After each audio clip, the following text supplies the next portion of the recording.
What's up, y'all? Welcome back to Planet and Purpose. Zoe Hopper here, and in today's video I really just wanted to show you a plant that I absolutely love and tell you a little bit about how I like to care for it. Today we are talking about the Shangri-La Pothos, also known as the Sleeping Pothos.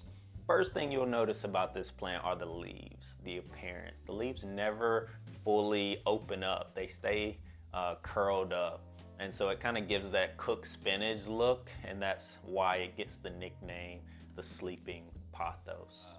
Let's talk about light first. So it loves direct light, tends to thrive. It doesn't grow in the same way that my other pothos grow, but I can tell it really likes that bright direct light, so I try to keep it on a shelf near a window.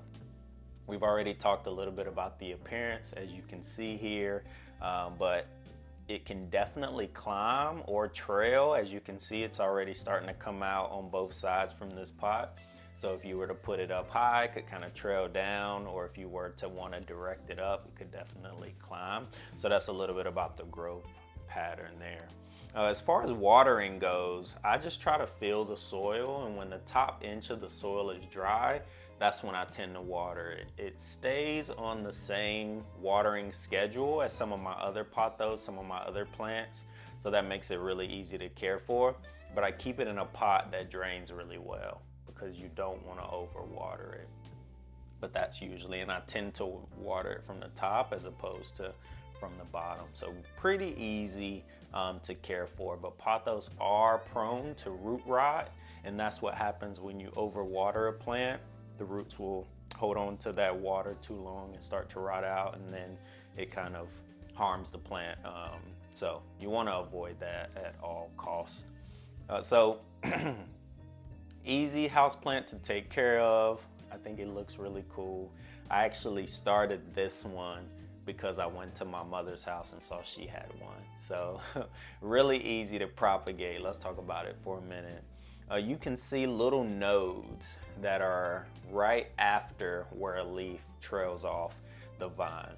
So you always want to clean your shears.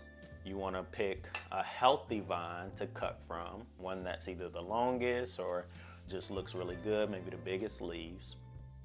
I always try to find a node and cut right below it, but I try to cut a few leaves off, at least 3, right? So that's at minimum how far up the vine you want to go.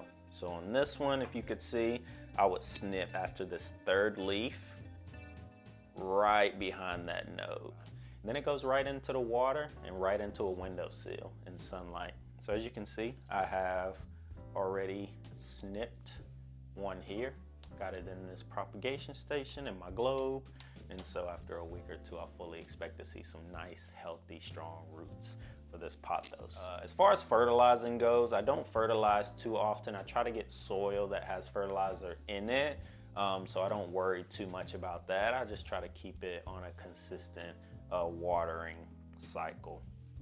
So that's all I've got. If you really like the look of this plant and you're interested in getting your own, again, it's the Shangri-La Pothos, also known as the Sleeping Pothos.